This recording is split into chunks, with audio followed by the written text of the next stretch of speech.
मेरे प्यारे आत्मन, आज जो बात मैं तुमसे कहने जा रहा हूँ वो उस बोझ से जुड़ी है जो मनुष्य अपने पेट के आसपास ढोता है, न केवल शरीर पर बल्कि अपने आत्मविश्वास पर भी। जब कपड़े तंग होने लगते हैं, जब आईने में अपना ही प्रतिबिंब अजनबी लगने लगता है, जब हर सीढ़ी चढ़ते समय सांस फूलने लगती है, तब मनुष्य अपने ही शरीर से शर्मिंदा होने लगता है। बैठ जाओ, शांत हो जाओ, क्योंकि आज मैं तुम्हें उस चर्बी को पिघलाने का एक प्राचीन सरल मार्ग बताऊंगा। एक बार की बात है, एक गांव था, उपजाऊ मैदानों के बीच बसा हुआ, जहां अनाज के भंडार भरे रहते थे और भोजन की कभी कमी नहीं होती थी। उस गांव में एक व्यक्ति रहता था, नाम था मोहनलाल। मोहनलाल एक समय बहुत फुर्तीला हुआ करता था, लेकिन जैसे जैसे उसका व्यापार बढ़ा, उसका बैठे रहने का समय भी बढ़ता गया। धीरे धीरे उसके पेट के आसपास चर्बी जमा होने लगी, इतनी कि झुककर अपने जूते के फीते बांधना भी उसके लिए कठिन हो गया था। मोहनलाल ने कई तरीके आजमाए, कभी भोजन बिल्कुल कम कर दिया, कभी घंटों भूखा रहा, लेकिन कुछ ही दिनों में वो फिर उसी थाली पर लौट आता और चर्बी वापस आ जाती, कभी कभी पहले से भी अधिक। एक शाम गांव के बाहर एक पुराने पीपल के पेड़ के नीचे एक यात्री आकर बैठा। उसकी आंखों में एक गहरी शांति थी, उसका शरीर हल्का फुर्तीला, जैसे उम्र का उस पर कोई भार ही न हो।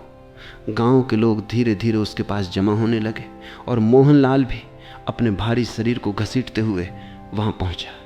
यात्री ने उसकी ओर देखा, उसकी थकी हुई सांसों को सुना और मुस्कुराया। बैठो मित्र, तुम्हारा शरीर एक बोझ ढो रहा है जो शायद उसका अपना नहीं है। मोहनलाल चौंका। स्वामी जी, ये आप कैसे कह सकते हैं? यात्री ने कहा, क्योंकि पेट के आसपास जमी हुई चर्बी अक्सर केवल भोजन की अधिकता से नहीं बनती, ये उस धीमी सुस्त पाचन अग्नि का परिणाम भी होती है जो समय के साथ कमजोर पड़ जाती है। जब पाचन अग्नि प्रबल होती है, वो भोजन को पूरी तरह जला देती है, ऊर्जा में बदल देती है। लेकिन जब ये अग्नि मंद पड़ जाती है, भोजन पूरी तरह पचता नहीं और वो अधपचा भोजन विषैले पदार्थ के रूप में शरीर में जमा होने लगता है, विशेषकर पेट के आसपास। गांव के लोग उत्सुकता से आगे झुकाएं। आज मैं तुम्हें एक ऐसा उपाय बताऊंगा, यात्री ने कहा, जो हमारे पूर्वजों की रसोई से आता है, जो बहुत सरल है फिर भी बहुत शक्तिशाली है। ये उपाय है केवल 1 चम्मच अजवाइन। मोहनलाल ने आश्चर्य से पूछा, स्वामी जी, केवल अजवाइन से इतना बड़ा परिवर्तन? यात्री मुस्कुराया। छोटी चीजें मित्र अक्सर सबसे गहरा प्रभाव डालती हैं। अजवाइन के भीतर एक विशेष तत्व होता है जो पाचन अग्नि को फिर से प्रज्वलित करता है। जब तुम रात को सोने से पहले 1 चम्मच अजवाइन को 1 गिलास पानी में भिगो दो और सुबह खाली पेट उसी पानी को हल्का गर्म करके पी लो, तो ये धीरे धीरे तुम्हारी सुस्त पड़ी हुई पाचन अग्नि को जगाता है। एक स्त्री ने पूछा, स्वामी जी, ये केवल अजवाइन का पानी इतना प्रभावी कैसे हो सकता है? यात्री ने समझाया, बहन, अजवाइन में वो तत्व होता है जो आंतों में जमी हुई गैस को बाहर निकालता है, पेट की सूजन को कम करता है और चयापचय की गति को बढ़ाता है। जब चयापचय तेज होता है, शरीर भोजन से मिली ऊर्जा को अधिक कुशलता से इस्तेमाल करता है और अतिरिक्त चर्बी के रूप में कम जमा करता है। मोहनलाल ने पूछा, स्वामी जी, क्या केवल ये पानी पीने से मेरा पेट अंदर हो जाएगा? यात्री ने गहरी सांस ली। मित्र, ये अकेला उपाय पर्याप्त नहीं है, ये एक शुरुआत है, एक नींव है। इसके साथ तुम्हें कुछ और आदतें भी अपनानी होंगी जिनके बारे में मैं कल बताऊंगा। लेकिन आज रात से ही ये अजवाइन का पानी बनाना शुरू करो और कल सुबह अपने अनुभव के साथ आना। गांव में शाम गहराने लगी थी। यात्री ने कहा, याद रखो मित्रों, ये जो चम्मच भर अजवाइन है, ये कोई जादू की छड़ी नहीं, ये एक कुंजी है जो तुम्हारे शरीर के भीतर की उस अग्नि को फिर से जगाने में सहायक है, जो वर्षों की गलत आदतों से मंद पड़ गई है। इसे नियमित रूप से धैर्य के साथ अपनाओ और साथ ही अपनी बाकी आदतों को भी संतुलित करो, तभी यह अपना पूरा प्रभाव दिखाएगी। गांव वाले धीरे धीरे उठे, अपने अपने घरों की ओर लौटने लगे। मोहनलाल घर पहुंचा और उस रात पहली बार 1 चम्मच अजवाइन को पानी में भिगो कर रख दिया। अपने मन में एक नई आशा ली। मेरे प्यारे आत्मन, अगली सुबह यात्री फिर से उसी पीपल के पेड़ के नीचे बैठा और गांव के लोग मोहनलाल सहित फिर से जमा हो गए। मोहनलाल ने उत्साह से कहा, स्वामी जी, आज सुबह जब मैंने वो अजवाइन का पानी पिया, मुझे अपने पेट में एक हल्कापन महसूस हुआ, जैसे कुछ खुल गया हो। यात्री मुस्कुराया। ये शुरुआत है मित्र। अब मैं तुम्हें बताता हूं कि इस एक चम्मच अजवाइन के साथ कौन सी आदतें जोड़नी हैं ताकि ये प्रभाव गहरा और स्थायी बने। गांव के लोग ध्यान से सुनने के लिए आगे झुकाएं। पहली आदत, यात्री ने कहा, है भोजन के समय की नियमितता। जो व्यक्ति अनियमित समय पर भोजन करता है, कभी सुबह देर से, कभी रात को बहुत देर से, उसकी पाचन अग्नि कभी स्थिर लय नहीं पकड़ पाती। हर दिन लगभग एक ही समय पर भोजन करना शरीर को एक नियमित चक्र देता है, जिससे पाचन अधिक कुशलता से होता है। एक व्यक्ति ने पूछा, स्वामी जी, और क्या ध्यान रखना चाहिए? दूसरी आदत, यात्री ने कहा, है भोजन को धीरे धीरे अच्छी तरह चबाकर खाना। आज के मनुष्य की सबसे बड़ी भूल यही है कि वो जल्दबाजी में भोजन निगल लेता है बिना ठीक से चबाए। जब भोजन ठीक से नहीं चबाया जाता, वो पेट में जाकर पूरी तरह नहीं पचता और वो अधपचा भोजन ही चर्बी के रूप में जमा होने लगता है। हर निवाले को कम से कम 20 से 30 बार चबाओ। इससे न केवल पाचन बेहतर होता है, बल्कि पेट भी जल्दी भरा हुआ महसूस होता है, जिससे अतिरिक्त भोजन खाने से भी बचाव होता है। मोहनलाल ने कहा, स्वामी जी, मैं तो अक्सर बहुत जल्दी जल्दी खा लेता हूँ, व्यापार की जल्दबाजी में। यात्री ने स्नेह से कहा, मित्र, भोजन के समय जल्दबाजी शरीर के साथ अन्याय है। कुछ मिनट का समय अपने भोजन के लिए निकालो, शांति से बैठो, धीरे धीरे खाओ। ये छोटा सा परिवर्तन समय के साथ बड़ा अंतर लाता है।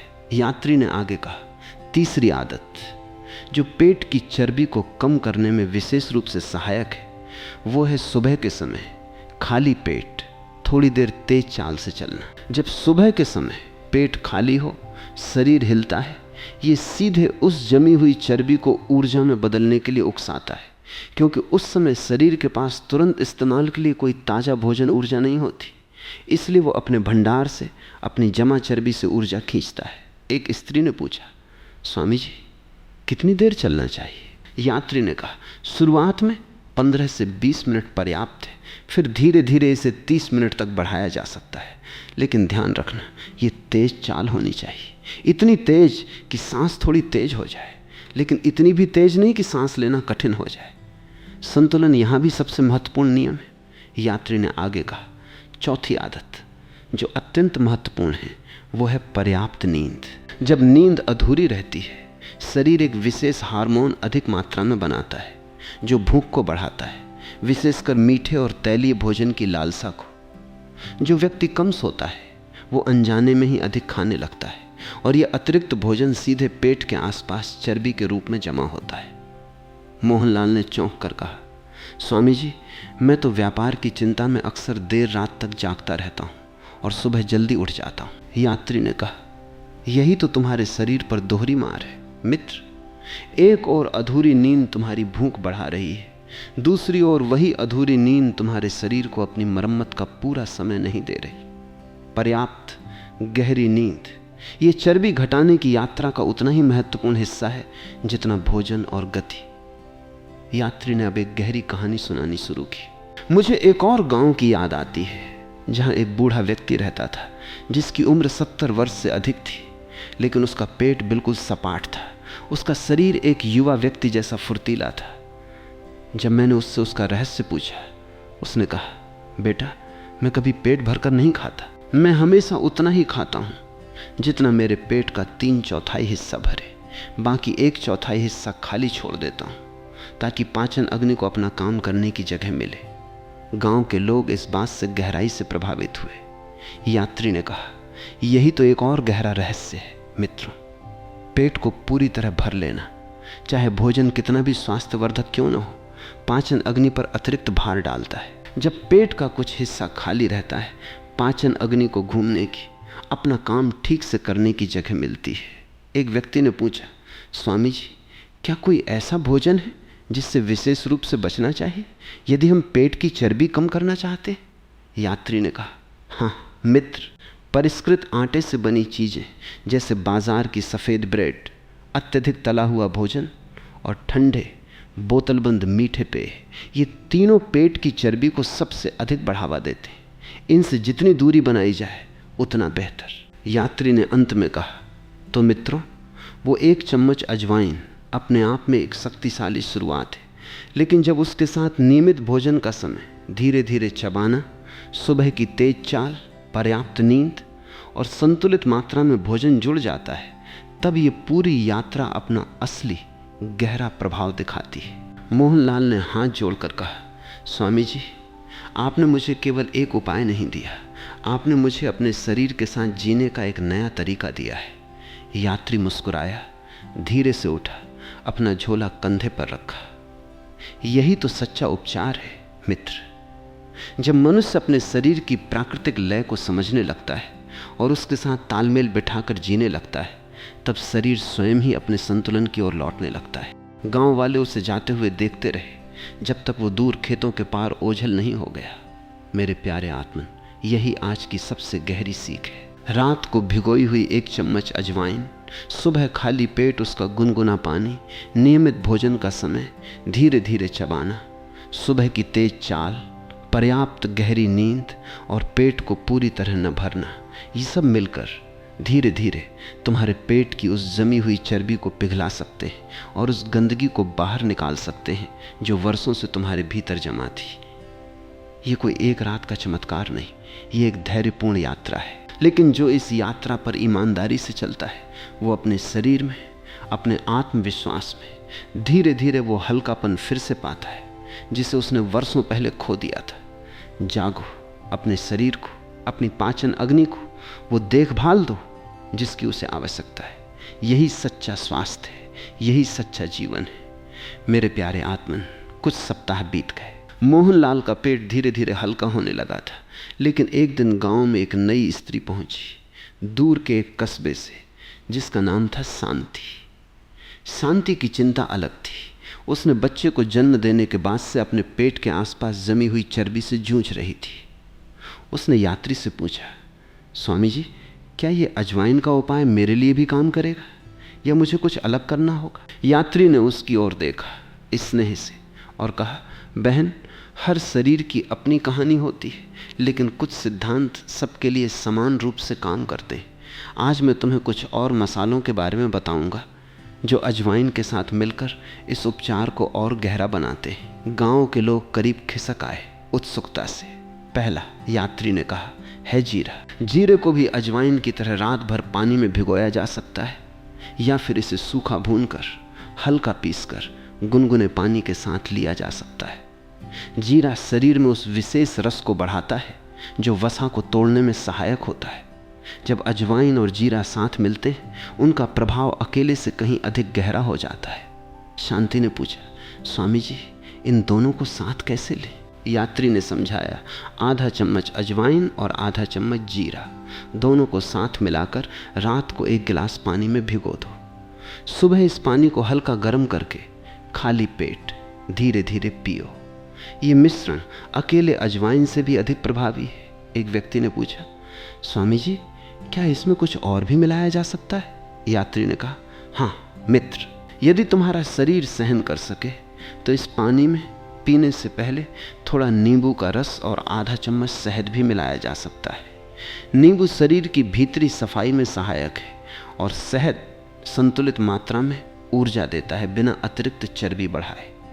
लेकिन ध्यान रखना, शहद को कभी बहुत गर्म पानी में मत मिलाओ, क्योंकि अत्यधिक गर्मी उसके गुणों को नष्ट कर देती है। पानी हल्का गुनगुना होना चाहिए, बहुत गर्म नहीं। मोहनलाल ने कहा, स्वामी जी, मैंने सुना है कि दालचीनी भी इसमें सहायक होती है। यात्री ने मुस्कुराते हुए सिर हिलाया, बिल्कुल सही सुना है मित्र। दालचीनी शरीर में शर्करा के संतुलन को बेहतर बनाती है और जब शर्करा संतुलित रहती है, शरीर कम मात्रा में अतिरिक्त चर्बी जमा करता है। रात के उस भीगे हुए पानी में एक छोटा टुकड़ा दालचीनी भी डाला जा सकता है। यात्री ने अब कुछ भ्रम दूर करने शुरू किए। मित्रों, अब मैं तुम्हें कुछ ऐसी बातें बताना चाहता हूँ जिन्हें लोग सच मानते हैं, लेकिन जो वास्तव में इस यात्रा को कठिन बना देती हैं। गांव वाले ध्यान से सुनने लगे। पहला भ्रम, यात्री ने कहा, यह है कि केवल पेट के व्यायाम करने से पेट की चर्बी कम होती है। ये पूरी तरह असत्य है। शरीर किसी एक विशेष स्थान से चर्बी नहीं घटाता, वो पूरे शरीर से समान रूप से घटाता है।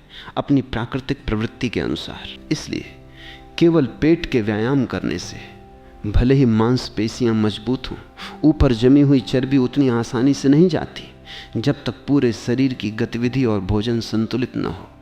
शांति ने पूछा, स्वामी जी तो हमें क्या करना चाहिए?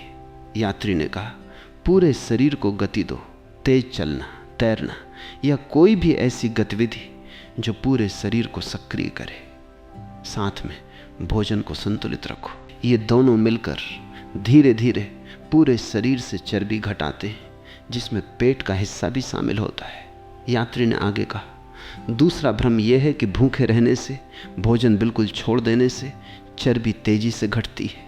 यह भी बहुत खतरनाक भ्रम है। जब शरीर को लंबे समय तक पर्याप्त भोजन नहीं मिलता, वो ये मान लेता है कि अकाल का समय आ गया है और वो अपनी चर्बी को और भी मजबूती से पकड़ कर रखने लगता है, क्योंकि वो उसे आपातकाल के लिए बचाना चाहता है।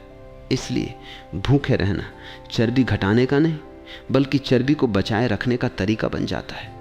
गांव में सन्नाटा छा गया। कई लोग इस भ्रम में जी रहे थे। यात्री ने कहा, सही तरीका है नियमित रूप से संतुलित मात्रा में भोजन करना, ताकि शरीर को यह भरोसा रहे कि उसे पर्याप्त पोषण मिल रहा है और वो बिना डरे अपनी अतिरिक्त चर्बी को ऊर्जा के लिए इस्तेमाल करने लगे। एक बूढ़े व्यक्ति ने पूछा, स्वामी जी तीसरा भ्रम क्या है?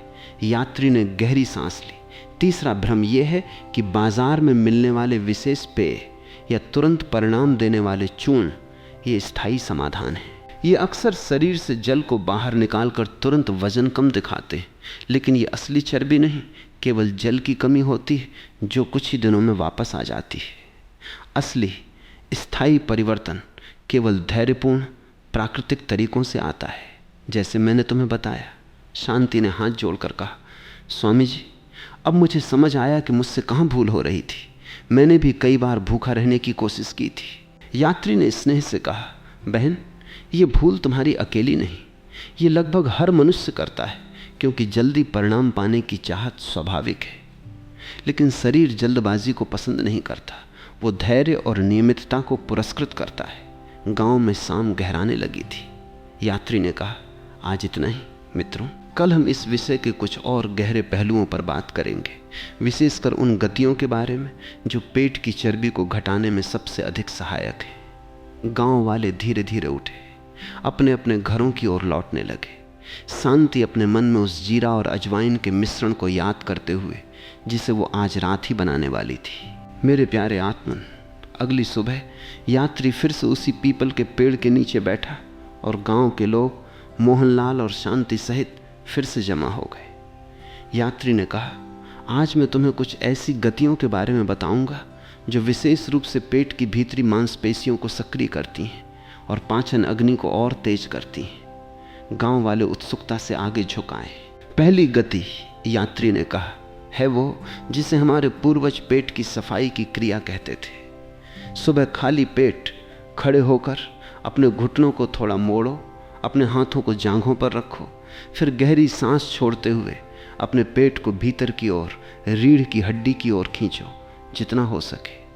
कुछ पल इसी स्थिति में रुको, फिर धीरे से सांस लो और पेट को ढीला छोड़ दो। इस क्रिया को धीरे धीरे 10 से 15 बार दोहराओ। शांति ने पूछा, स्वामी जी ये क्रिया कैसे सहायक है? यात्री ने समझाया, बहन जब तुम पेट को भीतर खींचते हो, ये क्रिया आंतों की मालिश करती है, उनमें रक्त संचार बढ़ाती है और पाचन अंगों को सक्रिय करती है। ये क्रिया खाली पेट करने पर विशेष रूप से प्रभावी होती है, क्योंकि उस समय पेट में कोई भोजन नहीं होता, जिससे ये गति अधिक गहराई तक जा सकती है। एक व्यक्ति ने पूछा, स्वामी जी क्या ये क्रिया हर किसी के लिए सुरक्षित है? यात्री ने कहा, जिन्हें उच्च रक्तचाप हो या हाल ही में कोई पेट का ऑपरेशन हुआ हो या जो गर्भवती हों, उन्हें ये क्रिया नहीं करनी चाहिए या किसी वैद्य से सलाह लेकर ही करनी चाहिए। बाकी सबके लिए ये सुरक्षित और सहायक है। यात्री ने आगे कहा, दूसरी गति है कमर को मोड़ने वाली गति। खड़े होकर अपने पैरों को कंधों जितना चौड़ा रखो, फिर धीरे धीरे अपनी कमर को बाईं ओर मोड़ो, अपने हाथों को भी उसी दिशा में घुमाओ, फिर वापस सीधे होकर दाईं ओर भी यही करो। ये गति पेट के आसपास की मांसपेशियों को सक्रिय करती है और रीढ़ की हड्डी को भी लचीला बनाती है। मोहनलाल ने पूछा, स्वामी जी ये गति कितनी बार करनी चाहिए? यात्री ने कहा, दोनों दिशाओं में 10-10 बार, धीरे धीरे, बिना झटके के।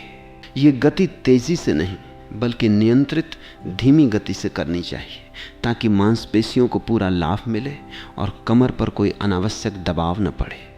यात्री ने आगे कहा, तीसरी गति जो पूरे शरीर को सक्रिय करती है वो है सीढ़ियाँ चढ़ना। जो गांव पहाड़ों के बीच बसे हैं वहाँ ये सहज उपलब्ध है, लेकिन जहाँ सीढ़ियाँ न हों वहाँ किसी ऊंचे स्थान पर चढ़ना उतरना या तेज चाल से चलना भी उतना ही प्रभावी है। ये गति हृदय की गति को बढ़ाती है और पूरे शरीर से चर्बी को ऊर्जा में बदलने की प्रक्रिया को तेज करती है। गांव के लोग ध्यान से सुन रहे थे।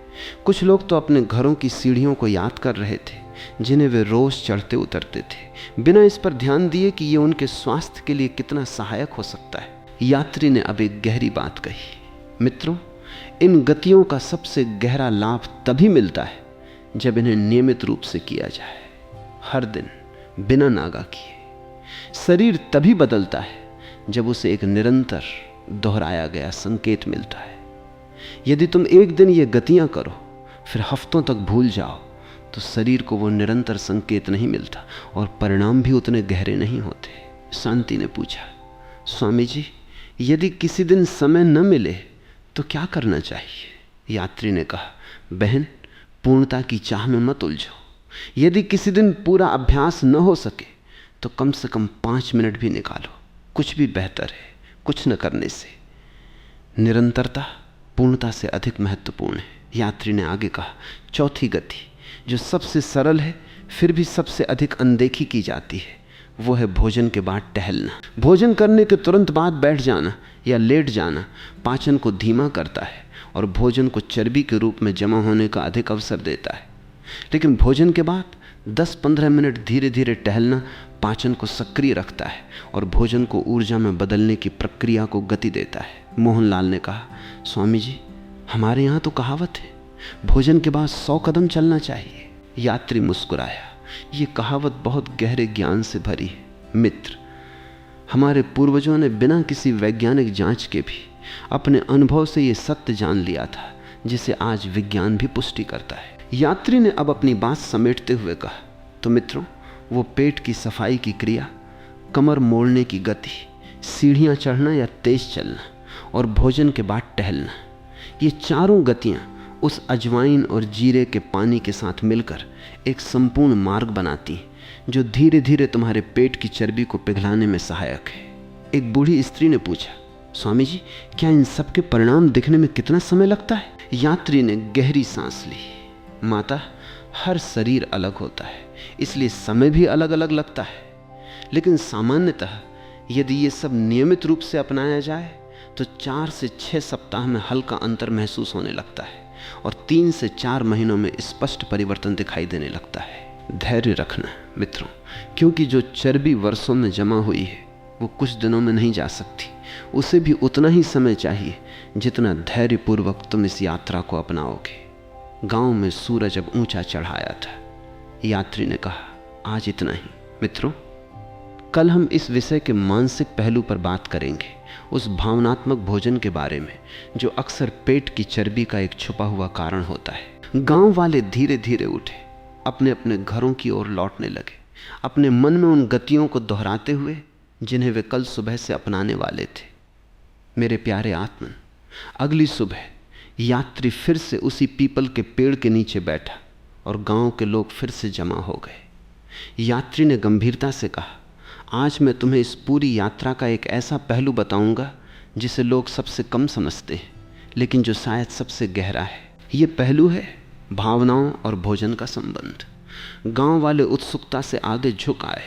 सुनो मित्रों, यात्री ने कहा, बहुत से मनुष्य जब वे उदास होते हैं, जब वे अकेलापन महसूस करते हैं, जब वे तनाव में होते हैं, तब वे भोजन की ओर भागते हैं, न इसलिए कि उनके शरीर को भूख लगी है बल्कि इसलिए कि उनका मन किसी सांत्वना की तलाश में है। ये भोजन जो भावनाओं को शांत करने के लिए खाया जाता है अक्सर मीठा होता है या तला हुआ होता है, क्योंकि ये भोजन तुरंत मस्तिष्क में एक अस्थायी खुशी का एहसास देता है। शांति ने धीरे से कहा, स्वामी जी, ये बात मुझे बहुत गहराई से छू गई। जब से मेरा बच्चा हुआ है मैं अक्सर अकेलापन महसूस करती हूँ और उन क्षणों में मैं बहुत कुछ खा लेती हूँ बिना ये सोचे कि मुझे भूख भी है या नहीं। यात्री ने उसकी ओर स्नेह से देखा। बहन, ये अनुभव बहुत आम है, विशेषकर उन माताओं के लिए जो अपने नए जीवन के इस पड़ाव में बहुत सारे बदलावों से गुजर रही होती हैं।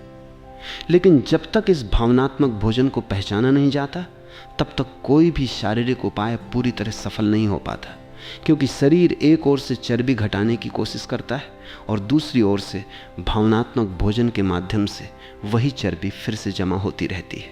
एक व्यक्ति ने पूछा, स्वामी जी, हम कैसे पहचानें कि हमें सच में भूख लगी है या ये केवल भावनात्मक भूख है?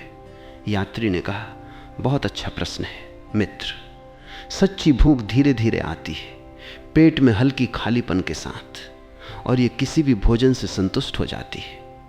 लेकिन भावनात्मक भूख अचानक आती है, बहुत तीव्र होती है और ये किसी विशेष भोजन की मांग करती है, जैसे केवल मीठा या केवल तला हुआ। जब भी तुम्हें ऐसी अचानक तीव्र किसी विशेष भोजन की इच्छा महसूस हो, एक क्षण रुको और स्वयं से पूछो, क्या मुझे सच में भूख लगी है या मैं किसी और भावना से बच रहा हूं? मोहनलाल ने कहा, स्वामी जी, मैं भी व्यापार में नुकसान होने पर अक्सर बहुत सारा मीठा खा लेता हूं। यात्री ने सिर हिलाया। यही तो पैटर्न है मित्र, जो लगभग हर मनुष्य में किसी न किसी रूप में मौजूद होता है। जब मन किसी कठिनाई का सामना करता है, वो सबसे आसान, सबसे तुरंत मिलने वाली सांत्वना की ओर भागता है, और भोजन वो सबसे सुलभ सांत्वना है। यात्री ने अब एक उपाय बताया, जब भी तुम्हें ये भावनात्मक भूख महसूस हो, तुरंत भोजन की ओर मत भागो। पहले कुछ गहरी सांसें लो, फिर अपने आप से पूछो कि तुम्हारे भीतर वास्तव में क्या भावना है। क्या ये उदासी है? क्या ये अकेलापन है? क्या ये क्रोध है? उस भावना को नाम दो, उसे स्वीकार करो। फिर यदि संभव हो किसी अपने से उस भावना के बारे में बात करो या उसे कागज पर लिखो। ये छोटी सी प्रक्रिया अक्सर उस तीव्र भावनात्मक भूख को शांत कर देती है, बिना भोजन के सहारे के। एक स्त्री ने पूछा, स्वामी जी, अगर फिर भी भूख महसूस हो तो क्या करें? यात्री ने कहा, यदि उस भावना को पहचानने और व्यक्त करने के बाद भी भूख बनी रहे तो समझो कि ये सच्ची भूख है और तब भोजन करना बिल्कुल उचित है। लेकिन इस छोटी सी रुकावट के साथ तुम अक्सर पाओगे कि बहुत सी भूख जो तुम भावनात्मक कारणों से महसूस करते थे, अपने आप कम हो जाती है। यात्री ने अब एक गहरी कहानी सुनानी शुरू की। मैं एक बार एक ऐसी स्त्री से मिला था जो वर्षों से अपने पेट की चर्बी से जूझ रही थी। उसने हर उपाय आजमाया, हर तरह का भोजन बदला, लेकिन कोई स्थायी परिणाम नहीं मिला।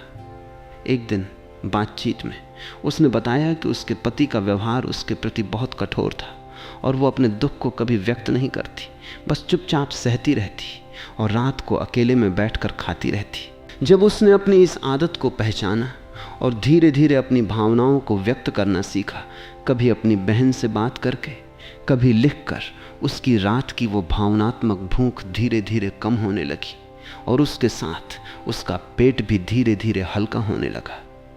गांव के लोग इस कहानी से गहराई से प्रभावित हुए। यात्री ने कहा, यह कोई जादू नहीं था मित्रों। जब उस स्त्री ने अपने मन का बोझ हल्का करना सीखा, उसके शरीर को भी अब भोजन के सहारे उस बोझ को दबाने की आवश्यकता नहीं रही। शांति ने पूछा, स्वामी जी, तो क्या ये समझना कि हम क्यों खा रहे हैं उतना ही ज़रूरी है जितना क्या खा रहे हैं? यात्री ने कहा, हाँ बहन, बल्कि कभी कभी ये उससे भी अधिक महत्वपूर्ण होता है। तुम सबसे स्वास्थ्यवर्धक भोजन भी खा सकते हो, लेकिन यदि तुम उसे भावनात्मक खालीपन को भरने के लिए अत्यधिक मात्रा में खा रहे हो तो वो भी चर्बी के रूप में जमा होगा। लेकिन यदि तुम अपने शरीर की सच्ची भूख को सुनकर संतुलित मात्रा में खाते हो तो शरीर उस भोजन को सही ढंग से इस्तेमाल करता है। गांव में अब सूरज ऊंचा चढ़ाया था। यात्री ने कहा, याद रखो मित्रों, ये जो मैंने आज बताया ये किसी को दोष देने के लिए नहीं है। हर मनुष्य कभी न कभी भावनात्मक भोजन का सहारा लेता है, ये मानवीय स्वभाव का हिस्सा है। लेकिन जब तुम इसे पहचानना सीख जाते हो, जब तुम अपनी भावनाओं को व्यक्त करने के स्वस्थ तरीके खोज लेते हो, तब ये पैटर्न धीरे धीरे कमज़ोर पड़ने लगता है और तुम्हारा शरीर भी उस बोझ से मुक्त होने लगता है जो उसने वर्षों तक तुम्हारी अनकही भावनाओं के लिए ढोया था। गांव वाले धीरे धीरे उठे, अपने अपने घरों की ओर लौटने लगे, अपने मन में उस गहरे प्रश्न को लिए, क्या मुझे सच में भूख लगी है या मैं किसी और भावना से बच रहा हूं? मेरे प्यारे आत्मन, ये उस यात्री की उस गांव में अंतिम सुबह थी।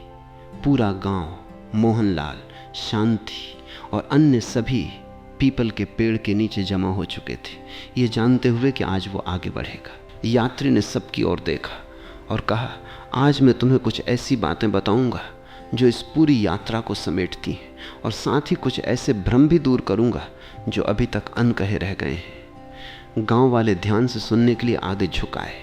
पहली बात, यात्री ने कहा, जल का महत्व, जिसकी मैंने अभी तक विशेष चर्चा नहीं की। शरीर में जल की कमी अक्सर भूख जैसी महसूस होती है और मनुष्य प्यास को भूख समझकर भोजन कर लेता है। इसलिए दिन भर पर्याप्त जल पीना, विशेषकर भोजन से पहले 1 गिलास पानी पीना, ये अनावश्यक भोजन से बचने में बहुत सहायक होता है और साथ ही ये शरीर की उस भीतरी सफाई प्रक्रिया को भी गति देता है जिसकी हमने शुरुआत में बात की थी।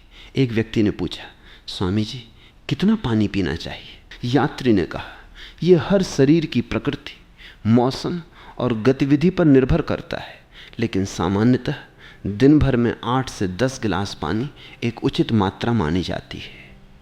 लेकिन ध्यान रखना, भोजन के ठीक साथ बहुत अधिक पानी पीने से पाचन अग्नि कमजोर पड़ सकती है, इसलिए भोजन से आधा घंटा पहले और भोजन के आधा घंटा बाद पानी पीना बेहतर है, भोजन के दौरान बहुत अधिक नहीं। शांति ने पूछा, स्वामी जी क्या आंतों के स्वास्थ्य का भी इससे कोई संबंध है? यात्री ने सराहना से देखा, बहुत गहरा प्रश्न है बहन।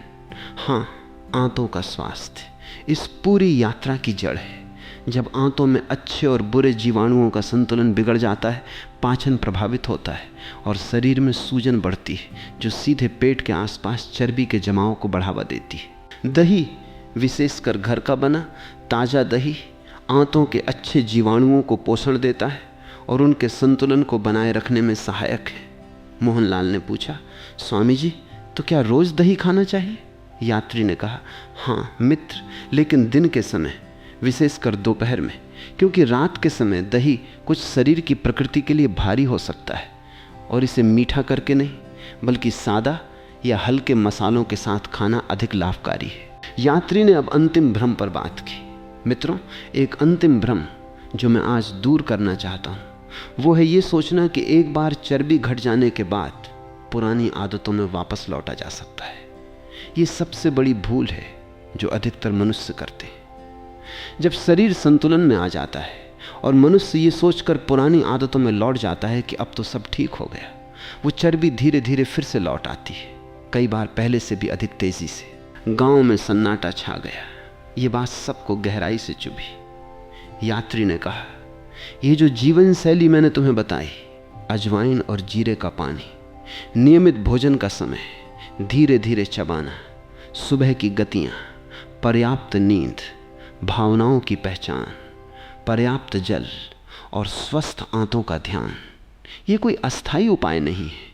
ये एक स्थायी जीवन शैली बननी चाहिए जिसे तुम आजीवन अपनाओ, न कि केवल तब तक जब तक तुम्हारा पेट अंदर न हो जाए। पार्वती के समान शांति ने भी हाथ जोड़कर कहा, स्वामी जी आज आपने हमें केवल पेट की चर्बी घटाने का उपाय नहीं दिया, आपने हमें अपने पूरे जीवन को संतुलन में जीने का मार्ग दिखाया है। यात्री मुस्कुराया, धीरे से उठा, अपना झोला कंधे पर रखा। यही तो सच्ची सीख है बहन। जब तुम अपने शरीर की भाषा को समझने लगते हो, जब तुम अपने भोजन, अपनी गति, अपनी नींद और अपनी भावनाओं के बीच का संबंध पहचानने लगते हो, तब तुम्हें किसी बाहरी उपाय की उतनी आवश्यकता नहीं रहती, क्योंकि तुम स्वयं अपने शरीर के सबसे अच्छे मार्गदर्शक बन जाते हो। मोहनलाल ने अंतिम प्रश्न पूछा, स्वामी जी क्या ये सब अपनाने के बाद हमारा पेट पूरी तरह सपाट हो जाएगा? यात्री ने गहरी सांस ली, हंसते हुए कहा, मित्र, हर शरीर की अपनी प्रकृति होती है, अपनी सीमाएं होती हैं। कुछ शरीर स्वाभाविक रूप से अधिक पतले होते हैं, कुछ स्वाभाविक रूप से अधिक भरे हुए। मैं तुम्हें यह वादा नहीं करता कि तुम्हारा पेट किसी विशेष आकार का हो जाएगा, लेकिन मैं ये अवश्य कहता हूं कि यदि तुम इस मार्ग को ईमानदारी से अपनाओगे तुम्हारा शरीर अपने स्वाभाविक स्वस्थ संतुलन की ओर लौटेगा, तुम्हारी ऊर्जा बढ़ेगी, तुम्हारा आत्मविश्वास लौटेगा, और वो भारीपन जो तुम्हें बोझिल बनाता था धीरे धीरे हल्का होता जाएगा। गांव वाले इस ईमानदार संतुलित बात से गहराई से प्रभावित हुए। यात्री ने अंतिम शब्द कहे, याद रखो मित्रों, यदि तुम्हारे शरीर का वजन अत्यधिक बढ़ा हुआ है या इसके साथ कोई और स्वास्थ्य समस्या भी जुड़ी हो, जैसे मधुमेह या हृदय की कोई स्थिति, तो ये प्राकृतिक उपाय सहायक तो हैं, लेकिन वैद्य की सलाह और नियमित जांच को कभी मत छोड़ना। यह ज्ञान तुम्हारा साथी है, तुम्हारा विकल्प नहीं। और इतना कहकर वो यात्री उठा, धीरे धीरे खेतों के पार दूर क्षितिज की ओर चल पड़ा। गांव वाले उसे जाते हुए देखते रहे जब तक वो ओझल नहीं हो गया। मेरे प्यारे आत्मन, यही आज की सबसे गहरी सीख है। पेट की चर्बी ये कोई स्थायी नियति नहीं, ये किसी एक चम्मच के जादू से रात भर में गायब होती है। वो एक चम्मच अजवाइन, वो एक चम्मच जीरा, ये एक शुरुआत है, एक कुंजी है जो तुम्हारी सोई हुई पाचन अग्नि को जगाती है। लेकिन असली स्थायी परिवर्तन तब आता है जब इस छोटे से उपाय के साथ तुम अपने भोजन, अपनी गति, अपनी नींद, अपनी भावनाओं और अपने जल सेवन को भी संतुलन में लाते हो। जागो, अपने शरीर की भाषा को समझो, उसे प्रेम और धैर्य के साथ वो देखभाल दो जिसका वो हकदार है। यही सच्चा स्वास्थ्य है, यही सच्चा जीवन है।